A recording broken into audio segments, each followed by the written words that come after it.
இந்த காலத்தில் செய்கிறதான ஒரு ஊழியம் தனித்தாள் ஊழியம்.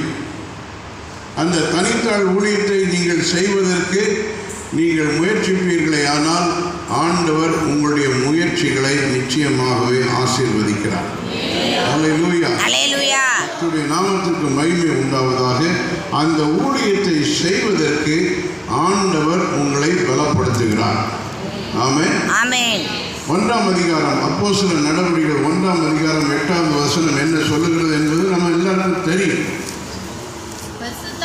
பரிசுத்த ஆவி உங்களிடத்திலே வரும் பொழுது நீங்கள் பலனடைந்து எருசலேமிலும் யூதேயா முழுவதிலும் சமாரியாவிலும் பூமியின் கடைசி பரியந்தமும் எனக்கு சாட்சிகளாய் இருப்பீங்களா?